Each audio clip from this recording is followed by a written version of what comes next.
Hi, everyone, and welcome to the Neil Haley Show. You can check me out on Twitter at Total Tutor, Neil S. Haley, Facebook, LinkedIn, Neil Haley, Instagram, Total Tutor, Pinterest, Neil Haley, and Google+, also on Periscope at Total Tutor, NeilHaley.com. So many different places to connect with me. Just Google me, you'll find me. But excited always when I get to go in the television studio, especially monthly with Coach Karen Hall, WPL Hall of Famer. Yes. If you're running Rev, an ESPN analyst. And we have an interesting guest, another interesting one. And it's great that we take in different components. Yes. The week before we had an athlete that went on to play professional basketball and coached, but did so many different things. But then we see the specific people who mentor superstars or soon to be very known players and stuff. And then you looked at that a couple months ago, the same thing when you with the whole Pan Am thing and stuff. So you bring, but it all goes back to Ozanam, doesn't it? Ozanam is a bridge and it spans global, Okay. not just domestic, global. So today I'd like to welcome Coach Robert Cash to our show. He's the head coach of the Bruins AAU team and an assistant coach at Penn Hills High School. Coach Cash, welcome to our show. Thank you. All right, well, Coach, we're going to get right into it. So we know we're going to get to the AAU championship. We're going to hold on to that. But we first want to talk about you. So talk about your athletic career and which ball you picked up. Was it the small baseball? Was it the bouncing ball, the basketball? Talk to us about your background. Well, I went on to college and where did you go? Went to Keystone College. Went there to play baseball. Had an injury before I got there. Ended up never getting back to where I was at. So ended up playing basketball. Okay. Played there for 3 years and had a good career. Met a lot of good people. Played for a great coach who taught me a lot of good things. And ended up going on and coaching once I got done playing. Okay. So why basketball? Because once I got to college, I really enjoyed it a lot. Playing for my college coach, Mark Smith, some of the places he took us and the things that he taught me while being a player and some of the coaching things he taught me, I really enjoyed. So I decided once I got back home that, basketball would not only help me with a career, that I could also help some kids growing up in the city become special people and learn different things and go to different places. So Keystone, what league was it in? And division was where you played ball? Well, the year before I got to Keystone, it was a junior college, and they had transitioned over to Division III. Okay. But the baseball program was a big-time program, so that's why I decided to go there for baseball. Ended up playing basketball. Basketball-wise, we was one of the top Division III schools, around on the East Coast. Okay. So we played big-time basketball, had some big-time games. Like I said, I met a lot of people from state to state. And what teams were in the conference with you in Division III Keystone? That's a good question. Some teams out of New Jersey, teams out of New York. The Mammoth, not Monmouth, that's Division I, but I'm thinking of some of the Division III. I can't remember. It was a lot of different schools. Rowan was a big-time program we played. Cayuga, I think it was called, out of New York. Okay. It was a lot of big-time programs. So any players that you can remember that maybe gone on to play professionally or internationally? Anyone that you played against or played with in your Division III career? That's a good question. The players I play against, once we get done playing, I don't follow them too much. It's always about me and my players. Gotcha. So a lot of my friends now just have different careers. Okay. Have families now, so, they play when they can. Yeah. We still keep a connection and talk all the time. So basketball was beginning to be a vital part of your career. But in the midst of your college career, we always like to hear about the balance between academics and athletics, because you can go and play any sport, but in order to be eligible, you have to maintain grades. So can you talk about how you were able to balance academics and athletics for yourself during your basketball career, growing up in collegiately? Collegiately, our coaches gave us time to make sure we got our work done. Okay. We worked together to get our work done. It wasn't easy, but, found time to get it done and had to make sure that our work was done to make sure we were eligible to play because, as a team, every player is needed. So losing one player because of grades was very important to us. Okay. And we had a close relationship. So, when we needed each other as far as getting work done or getting help in a class or figuring out which teacher was a good teacher for us, we communicated that with each other. So we had my college-wise, we had a real good bond with each other, and I believe that it helped all of us succeed at the college. Did you have academic advisors? Were you all in a study hall program through your men's basketball team? What kind of mechanisms were in place, along with you all having this close bond to be academically successful? We had a really good academic advisor who helped us out a whole lot. We were all pretty good, so we really didn't need to have study hall type of thing. Okay. Coach made sure he stayed on top of us in our grades. If we needed it, we was able to get tutoring and things through the university.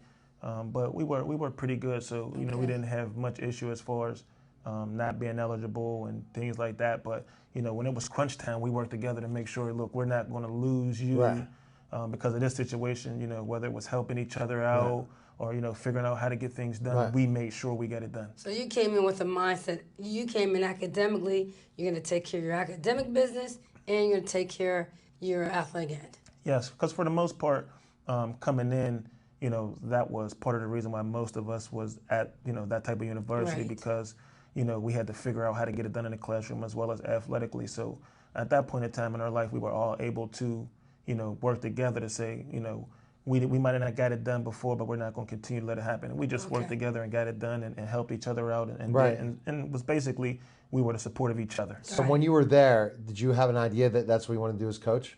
No, I had no idea. I kind of knew I wanted to do something with sports and recreation. Never thought it would be basketball. It ended up being basketball late in my career. At the school, me and my coach sat down and we did talking and some scouting and worked some things together. And at that point in time, I said, this is something I'd like to do, and I decided to continue it once I graduated. So how did you get into coaching? How did that all start? We know where you are now, but take us to how and why coaching.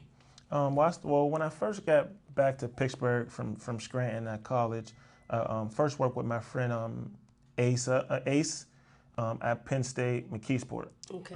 So I worked there for 2 years. Were you an assistant? Yes, I was an assistant to him. Men's or women's? Men's. Okay. Worked with him for 2 years. Then I ended up moving on to Allderdice with Andre McDonald and Jason Rivers. And I was assistant coach there with them for 4 years. And then after the 4 years there with them, I moved on to Penn Hills, and I've been at Penn Hills for 4 years with John Tate. But Allderdice was boys. Yes, Allderdice was boys. And Penn Hills has been girls the whole time. Been girls the whole time. You made a transition. Yes. So what was that transition like for you? The transition really from Allderdice to Penn Hills really wasn't a big transition. Boys and girls, coaching boys and girls. Okay, from boys to girls really wasn't a big transition because I was already coaching girls AAU. Okay. So I kind of already had the understanding of what it took to coach girls basketball. So the transition from Allderdice boys to Penn Hills girls wasn't that big of a transition because I already had an idea of what I needed to do. So for our viewers that are thinking about, well, I coach boys, I've never coached girls, but I have this opportunity. What are the similarities and what are some differences that you've noticed in your career? You've coached both. And now you deal mainly with girls. They both, if you can communicate and get an understanding with your players, they both will play hard for you. Right. Boys a little different. I can put my boys out there and tell them I need a basket, and they're gonna figure out how to go get me a basket. My girls, I got to put them in position and kind of draw something up and kind of give them an idea of what I'm looking for and what I want, and they'll go get it done. But them are some of the differences that I have in boys and girls. But like I said, as long as you got a communication with them and they understand that you're trying to do what's best for them, they'll go out and they'll play hard. And I think that's the most important part with basketball is as long as they're playing hard, good things will happen for your team. And that's why good things have always happened for the teams that I usually coach. Definitely, and you saw the transitions because of going on to Penn Hills for girls because of AAU being the AAU coach, coaching girls in AAU. Yes. I've been coaching them for a long time, so it was just an easy transition for me, and I really enjoyed coaching the girls. So I looked at it as another opportunity to transition from one to the other and just kind of get a feel for girls high school basketball because it's a little different than AAU basketball. Yes. How's it different? It's different because at AAU, you kind of recruit your players to come play for you, and it's not kind of up to you, but you could either have some of the best players, you can have some of the worst players, or you can have some of the in-between players. Where high school, you take what your school has. Right. And you gotta, Are you sure? There's no recruiting in high school? There's recruiting, but not on my end. Okay. At high school, I enjoy, Yeah. taking what I got and making it better. Okay, good. So that's the best part about it is, you get with a group of kids and they stick together from 7th grade until they graduate from high school, and you're either going to make them better as a coach, or you're going to make them worse as a coach, or that in between. But I enjoy taking the kids and just getting an understanding with them and enjoying to be around them, enjoying the atmosphere, and just continue to make the kids better until they reach their talent point. What are your, and what we're hearing are some of his philosophies. So is there any one or a few specific philosophies that when you're coaching, period, this is what you want to make sure that you work to have happen for your players? That I want to happen for them. From maybe getting them to college, or if they're 7th grade, helping them make the varsity. Like, what are some of your goals as a coach? Is to give them as much as much as I can, as far as like working out,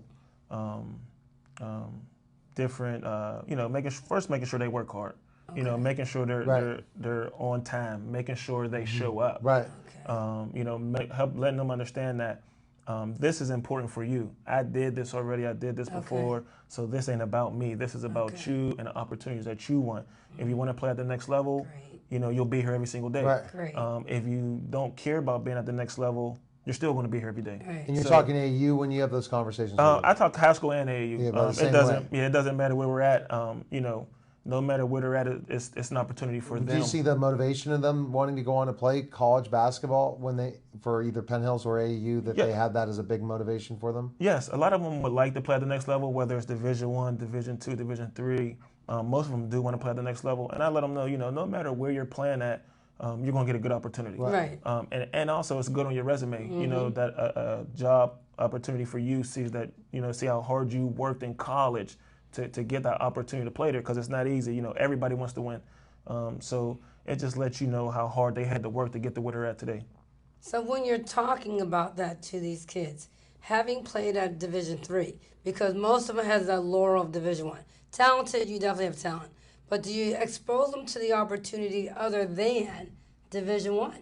Like, do you let them know that there's more than just? I do, because I had some opportunities to possibly play Division I baseball when I got out of high school.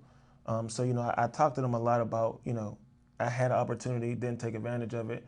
I ended up where I ended up at, but I made the best of the opportunity I had. And the position that I'm in now is a good position, because I have an opportunity to help others, understand that I had an opportunity I didn't take advantage of. You have a choice, and I can help you understand that I didn't take advantage of my opportunity, but, to still get to where I'm at today, I think is very special. And I let them know that I'm here to help you get to where I didn't go. Okay. And then if you don't get to where I was at, where I ended up at still was a good position, because I still played a high level of basketball. I still played with some really good players. I played with people who was on a Division I roster, played Division I basketball, played Division II basketball, ended up where I was at. And we had a really good team, and I really enjoyed it a lot. Played for a great coach who now works at Akron University. Okay. My assistant coach is now at, I believe, Tennessee State or somewhere. So my college coaches are somewhere within the Division I ranks at this point in time. Nice. So I felt like I came from a very good situation that ended up being the best thing for me. Right. So we get back, we're going to go more with Coach Robert Cash. We'll go into the AAU process. I want to know, the motivation. I'm hearing different things about AAU. Right. You can tell us why it's a good thing, why it's an opportunity, and why you need it in a lot of ways to continue to perfect your game so you get that opportunity to go and play at the next level. You're watching The Neil Haley Show. When we get back, more Coach Robert Cash. We'll be back in just a moment.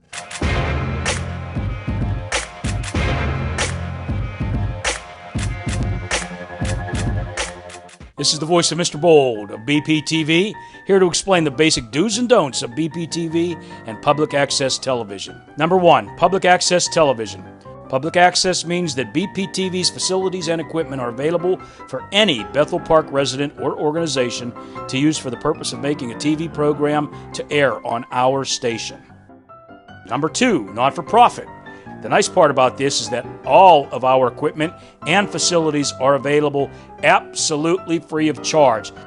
Do not come to BPTV with the intention of starting your own home shopping network. Feel free to bring in your favorite waffle iron and demonstrate how it works, but do not ask Mr. Bold to help you sell your favorite waffle iron to the fine residents of Bethel Park. That will not happen. Number 3, volunteer-based production. Bethel Park Public Access Television has a friendly and helpful volunteer staff that will help you make your TV show. You are also encouraged to supply an individual who is willing to be trained on the equipment to help you tape your program. So, do expect to have all the resources and support you need to make a TV show that you will be proud of. Do not call us up like a station for hire and expect us to do everything for you. Number 4, your point of view. BPTV does not dictate or edit your program idea for content. The producer is responsible for the perspective, information, and all content included in their show. BPTV encourages you to make the type of shows you want to watch. However, Mr. Bold would like to remind you that freedom of speech is not the same as freedom from responsibility for what you say. You can say, "You, Dave Cable," but don't be surprised if you get beeped. Obscenity, threats, and slander are not protected under the First Amendment. So, do make the show that you want to watch. Do not be a schmuckatelli about it.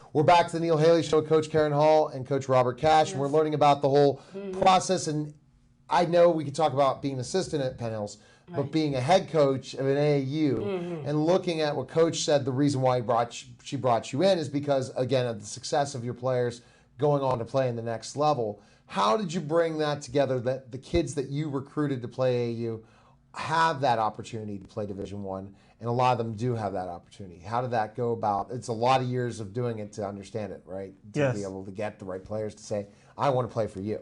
Yes, it was a lot of work.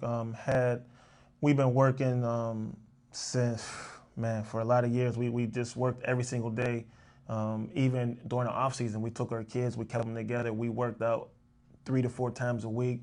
A whole lot of skill work, a whole lot of drills, a whole lot of building their skill and their basketball math to understand, what it took to get to the next level. And we worked as hard as we could every day. And that was when they were in middle school. Okay. Once they got to high school, we had to back off a little bit because high school programs are so, more high tech these days. We backed off just a little bit, but we still got our work in 2 to 3 times a week. And so it's just, and the off season was a lot of skill work, whether it was dribbling and shooting, the feet work. The different moves. We just worked as much as we could to get them, to where they needed to be. And I think, around here, once people notice how hard we work with our kids and the things that we gave our kids and the success that our kids were having, more people decided they wanted to be a part of it. Okay. And why the name the Bruins? Is that because of the your nearest?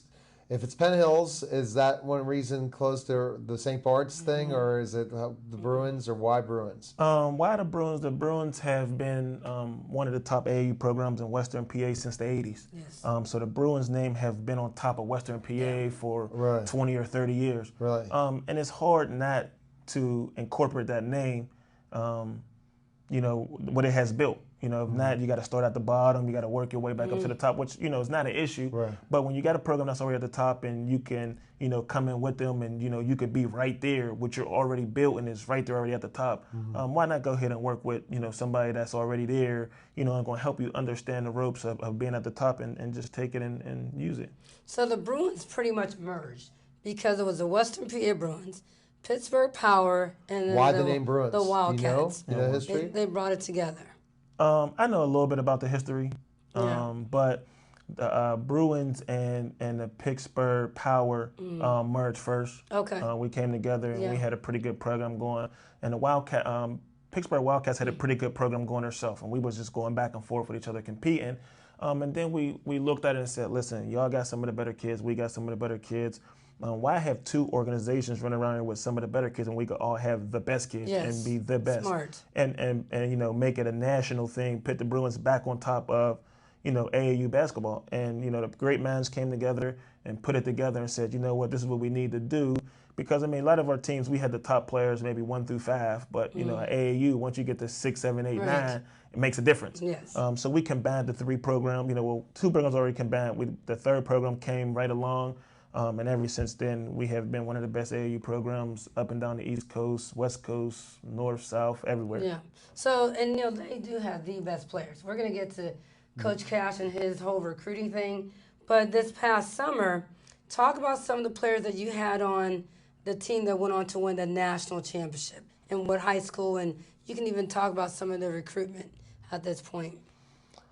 Man, this year's team was pretty amazing. They did some really good things. Some of the players we had, I guess I'll start at the top.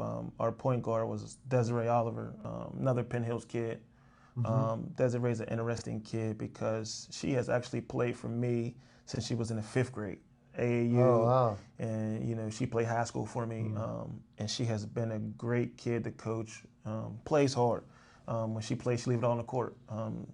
She's being recruited big time. She has been one of the best players in the nation. She has been one of the best players since she's been playing.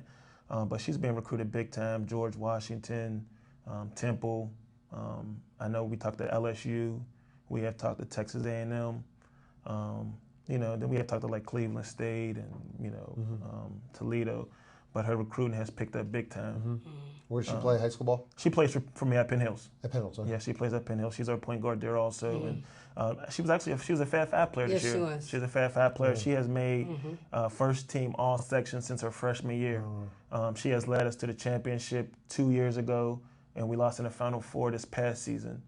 So she has helped Penn Hills merge from being 2 years before she got there, Penn Hills, I understand, was 3-19. That was the year before I got there. Oh my. And then the first year I got there, we were 9-13, made the playoffs.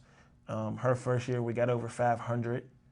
We have been over 500 ever since then. She's like 5'6" point guard. Yeah, she's like about 5'6", 5'7" point guard. Nice, strong body, finishing traffic, has a good jump shot, and is a really good defender. So she does a lot of good things on the court as well as lead the team. She does a lot of good things you need in your point guard to lead a really good team. How about Darrell Porter, University of Pittsburgh star? He has a daughter. You want to talk about his daughter that plays for Coach Cash? Michaela Porter, another kid that I love. That I'm be upset that I'm losing this year. She brings a lot of different things to the table. She could play 5 different positions. She could do what I need her to do when she steps on the court. I could ask her to guard anybody. She doesn't, why I got to guard this person. She takes, whatever I give her to do, she goes and gets it done. She could score the basketball. She could rebound the basketball. She could guard the other team's toughest players, big, small. Oh, wow. She's a nightmare for the other team to guard. And she allowed us to do many different things with her because she's so big. She's about 5'11", 6 foot. She has a nice, strong body. So we could post her up against smaller players. We could take her outside against bigger players. She could shoot jump shots. She could finish in the lane. She does so many other good things. She was another really important piece to the puzzle that made it work for us this year. Who's recruiting Michaela?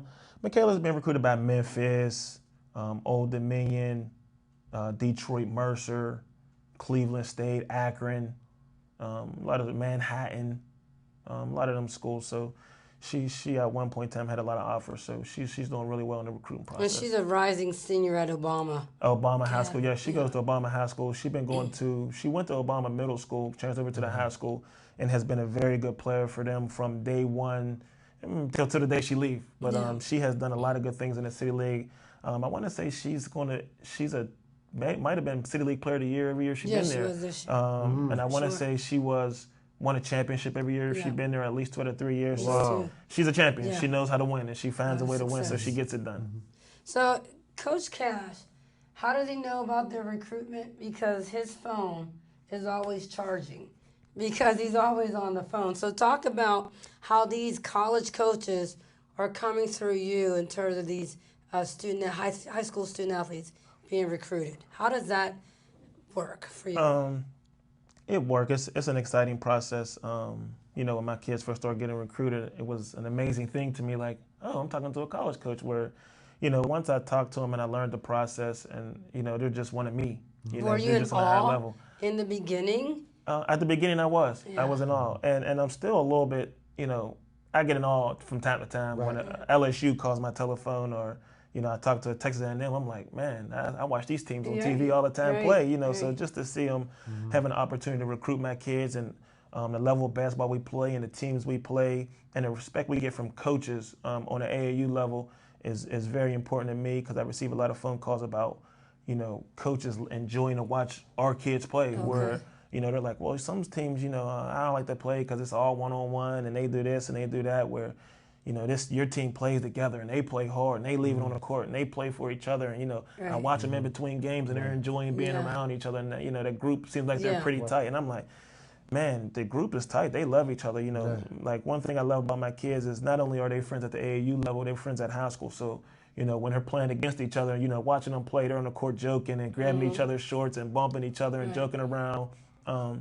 you know, to where they're calling each other, you know, how did your game go and how is things going? Good luck in your championship game. I'll be at your game. So the support that they give each other all year round, for me, I think is the most important part because I see a bond and I see love and I see caring for, you know, each other where I don't think in the past, you know, for AAU teams, you don't really get that much caring for each other. But the group of kids that I have and I have had in the past, you know, because it's a building process. It ain't like it just started this year. It's been happening with my kids year after year and you know, a build process where they have learned from each other. So it's really enjoyable to see these kids and, you know, see how they enjoy each other and they enjoy me and my assistant coach, who's Alicia Johnson and Tate, you know, John Tate, who's our director, and even our other coaches. You know, anytime one of our coaches is around, just to see the joy that my kids have to be a part of the program is really important to me. Very nice. Very nice. And winning. And winning The championship, right? Yes. They got the gold. In our Olympic summer national championship, Bruins brought home the gold. Yes. And it was an amazing thing for us. Coming into the tournament, I knew there was a really good team out of Texas. There was a team out of Oklahoma that was good. There was a team out of Seattle, Washington that was good. There was another good out of New Mexico that was really good that had some top-tier UConn and Tennessee type of kids on it.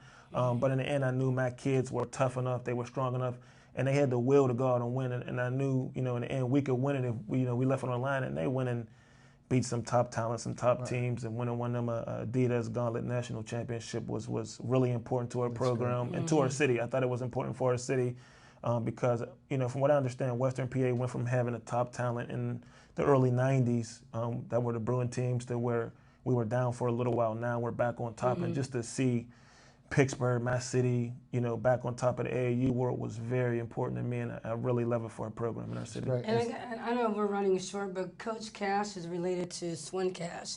I just had to throw that in there. Yeah, and that relationship is she's my first cousin. Yeah, she's my first cousin. WNBA. Yes. Yeah. All right, best place we can find information on you. Do you have a place like you follow you guys for Twitter or anything? Yes, we have our at Western PA Bruins AAU Twitter site. I have my own Twitter site, Money with 2 Ys 13. Okay. But Western PA Bruins is there, and then you'll find everything you need about the Western PA Bruins, our kids' recruitment, and everything right there on our Bruins website. All right. Well, thanks, Coach Cass, for coming by. Thank you. Appreciate it. Yes. Thank you. Good luck in the season. Nice work. Okay. Thank you. Thanks. Okay. Thank you. Thank you. All right, guys. That was the Neil Haley Show. Take care, guys, and we'll see you next week.